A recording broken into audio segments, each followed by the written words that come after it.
I forget what the movie was, but it was some romantic movie or whatnot. The guy's in the military. He's dating this girl. She loves him. He loves her, the whole deal. And she just can't, handle him being gone. My wife ended up writing like a blog on it being like, this is crap. Like she wanted like Facebook or something. She goes, this is absolute crap. If you don't have what it takes to love that man when he goes and does his job, you're the problem, not him. You're the problem, not the mission.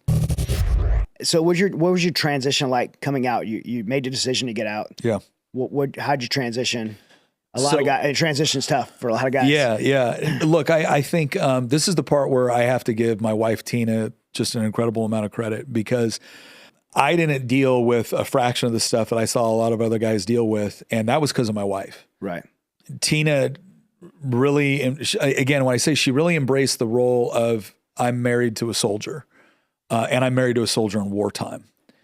I got to tell you this quick story. I forget what the movie was, but it was some romantic movie or whatnot, but I can't remember what it was called. But the guy's in the military. He's dating this girl. She loves him. He loves her, the whole deal. And she just can't, handle him being gone. And so my wife ended up writing like a blog on it being like, this is crap. Like she wanted like Facebook or something. She goes, this is absolute crap. If you don't have what it takes to love that man when he goes and does his job, you're the problem, not him.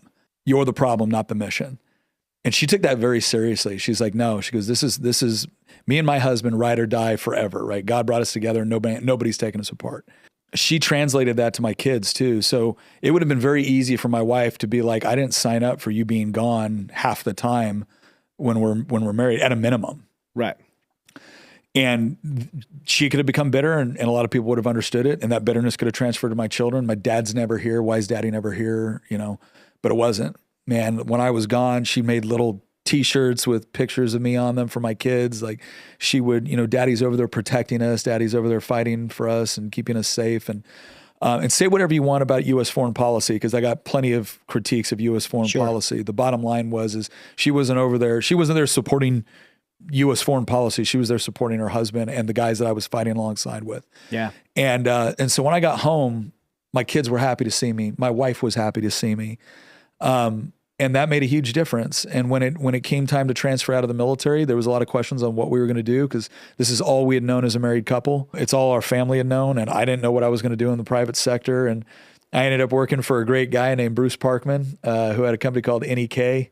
Came right out. I started working for him. I heard you say that earlier. What's NEK stand for? Yeah. So the funny story behind it, it's not an acronym for anything. Okay. His whole thing was, he was a former 7th Group Sergeant Major. And he get out and he's like, I want a company. I goes, I don't want to work with pencil necks. I want neck breakers. And so NEK, not even spelled neck, right? Yeah. Became this. So that's like neck. The lore. That was the lore of NEK. But Bruce is a great guy. And so I ended up working there for 7 years. And during that 7-year period, worked with a lot of great people, a lot of former SF, a lot of former military guys. At some point during that, I got asked if I would run for Virginia House of Delegates out in Virginia. And the first answer I gave, which was the smart one, was no. Yeah.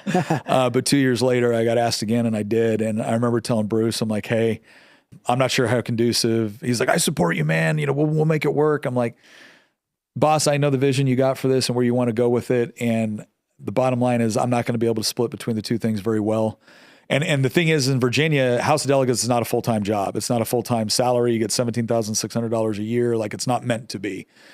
So I still had to work, but I knew it wasn't going to sync up with what he kind of wanted done. Right. And I knew I couldn't give him everything that he needed. And so we parted. We're still friends. Yeah. I got nothing but good things to say about Bruce. But same here in Texas. I think Texas, I forget what they pay, but it's minimal salary. There's only four state legislatures in the country that are full-time. Okay. And believe me, you don't want it.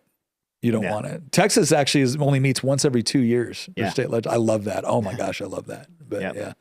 So anyways, so I transitioned into that, worked for there. So I was still working with military guys. I will say this, I had the first company, I was managing a training program because we had a software company based out of Silicon Valley that was designing analytical software, and they wanted to get into the special operations space. And somewhere along the lines, they kind of learned that, all right, if we want to break into this space, we need special operations guys. And I was working them for a while, and we first came in and they were great. It was weird though.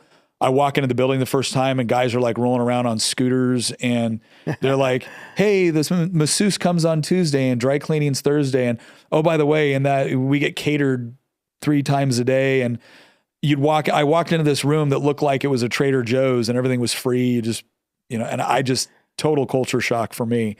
And here I am bringing a bunch of operators in to train on this analytical software. And let's just say there was moments where that worked really well and they all thought we were cool operators and we all knew they were going to be millionaires at 24, right? There were other times it did not work out so well. Yeah, personality clash for sure. I had been leading this training program for a while, and now I'm out in DC at one of their locations out there, and this young guy walks in, super smart guy, computer programmer. But they put him as the company's head for that program. So now he's talking to me and he goes, hey, Nick, I've got some new ideas on how I want you to conduct the training. I said, hey, cool. We can always learn. What would you like? He goes, well, I thought like maybe what you can do is while you're up there, like talking to the guys, like you have like a ball in your hand, like a tennis ball, and you're throwing it at them and they're throwing it back. And that way, that they're paying attention. I said, sweet, cool idea. Hey, real quick, the next time I throw a tennis ball, right, and I hit a freaking lieutenant colonel in the face, because he's here to review your program to decide whether or not an entire section of special operations wants it.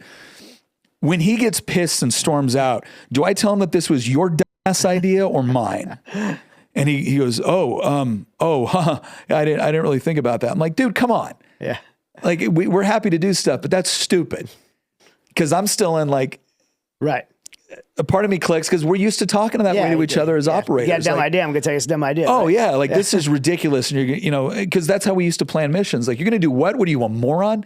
Right. And we didn't take it personal. It's just how we talk to each other.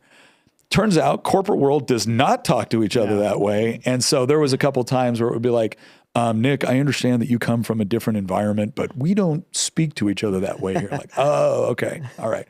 Well, hey, to tell them I'm super sorry. But so anyway, so I did that for a while. But and then when the legislature happened, I kind of left that side of the work. But yeah. Well, you're doing pretty great for yourself now. You get with the Instagram and your podcast.